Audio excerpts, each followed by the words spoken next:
तो देखिए जो आज का टॉपिक है ये है drift velocity in terms of electric field. तो अभी देखो इसके पहले हम निकाले थे करंट के साथ I equal to n e A और क्या था वी टी, है ना। ये रिलेशन था करंट का किसके साथ है, ड्रिफ्ट वेलोसिटी के साथ। अब ये बोलता है कि ड्रिफ्ट वेलोसिटी के साथ किसका कनेक्शन करना है हमको, इलेक्ट्रिक फील्ड का। तो सबसे पहले तो एग्जाम में क्वेश्चन अच्छे से समझना है कि जैसे drift velocity in terms of electric field दे रहा है, इन टर्म्स ऑफ करंट दे रहा है। दोनों का जो ऊपर का पार्ट है वो तो सेम है, लेकिन जो नीचे का पार्ट है डेरिवेशन वाला वो कैसा है, अलग अलग है। तो सबसे पहले यहाँ तो इसका डायग्राम देख लेते हैं। इसमें डायग्राम में कुछ नहीं है, सबसे पहले क्या लेना है, कंडक्टर ले लेना है। इस तरह से ये कंडक्टर हो गया, ठीक है। और इसकी जो यहाँ से यहाँ तक है ये इसकी क्या कहला गई, लेंथ कहला गई, ठीक है।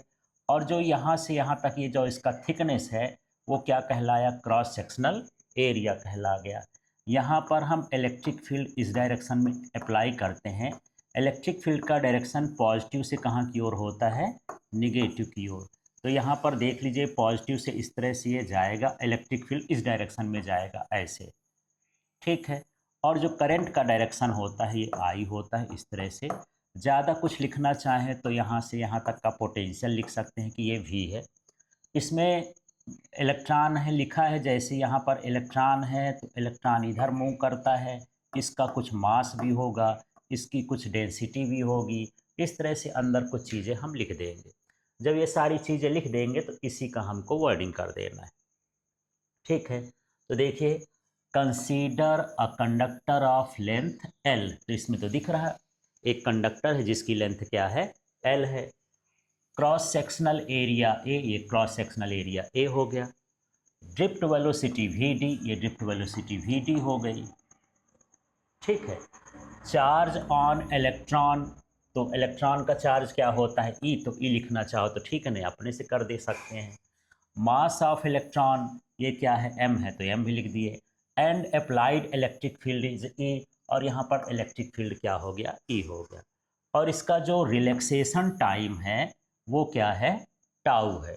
रिलैक्सेशन टाइम होता है सक्सेसिव कोलिजन्स के बीच में कितना समय लगता है, ठीक है। अब हमको यहाँ पर डेरिवेशन करना है, तो जो ये वर्डिंग करना है इसको लर्न नहीं करना है। आप डायग्राम बना लेंगे तो डायग्राम को फिर एक्सप्लेन कर देना है, ठीक है। अब यहाँ पर हमको निकालना है force acting on electron due to electric field, है ना। यदि किसी इलेक्ट्रिक फील्ड में कोई चार्ज होता है तो उस पर क्या लगता है, फोर्स लगता है। तो ये फोर्स का फार्मूला होता है F equal to E E. वैसे फोर्स का फार्मूला ऐसा होता है F equal to Q E, first chapter में पढ़े हैं। ये कैपिटल क्यू है, ठीक है, ये कैपिटल ई है इलेक्ट्रिक फील्ड के साथ। लेकिन यहाँ क्यू का रोल कौन कर रहा है, इलेक्ट्रॉन, इसलिए मैं इसको क्या लिख दिया हूँ, ई ई, ठीक है। लेकिन आप लोग ये भी पढ़े हो कि फोर्स जो मैकेनिकल फोर्स होता है एफ इक्वल टू क्या होता है, एम ए। तो यहाँ एफ ना लिख करके उसकी जगह पर क्या लिख दिए, एम ए। यदि यहाँ पर मैं एक्सेलरेशन निकालूं, ए की वैल्यू निकालूं, तो एम को यहाँ पर क्या करेंगे, ट्रांसपोज कर देंगे। लेकिन आप जानते हैं कि जो एक्सेलरेशन होता है वो होता है वेलोसिटी अपॉन टाइम, है ना। तो एक्सेलरेशन को यही वेलोसिटी यहाँ पर कौन सी लिए हैं, drift velocity.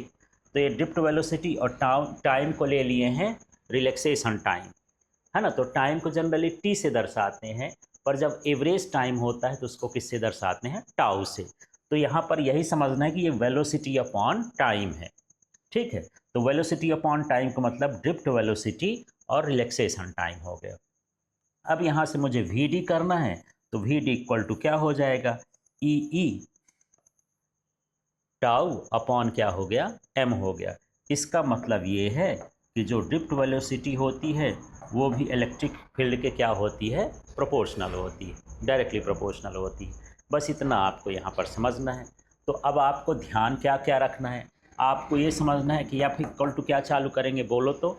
F equal to क्या हो जाएगा, ई ई, फिर एफ की जगह क्या लिखोगे, एम ए, तो क्या हो जाएगा, ई ई, ठीक है, फिर ए निकाल लोगे तो ए इक्वल टू क्या हो जाएगा, ई अपॉन एम। फिर ए की वैल्यू क्या होती है, वेलोसिटी अपॉन टाइम। तो क्या लिखूंगा यहाँ पर, वेलोसिटी क्या है वी डी और टाइम क्या है टाउ, ये हो गया ई अपॉन एम। अब यहाँ पर ये वी डी निकालना है, तो V D equal to E tau upon क्या हो गया एम। ये है drift velocity in terms of electric field. ठीक है, इस तरह से हमको ये क्वेश्चन करना है। अब थोड़ा सा यहाँ पर जो हम लोग टाउ पढ़ रहे थे, तो टाउ रियली में है क्या, तो क्या है, the interval between two successive collisions of electrons with positive ions is called relaxation time.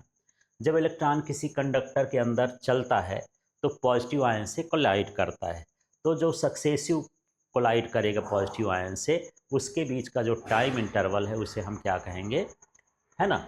हाँ, जैसे यहाँ पर पॉजिटिव आयन है, यहाँ भी पॉजिटिव आयन है, तो ये इलेक्ट्रॉन जो है जब जगह छोड़ के जाते हैं तो पॉजिटिव आयन कर देते हैं, तो यहाँ से यहाँ तक ये कोलाइड करता है, इसके अंदर घुस जाएगा, फिर ये इलेक्ट्रॉन छूटेगा। तो इस तरह से जो सक्सेसिव कोलिजन्स होता है उसको क्या बोलते हैं, रिलैक्सेशन टाइम बोलते हैं।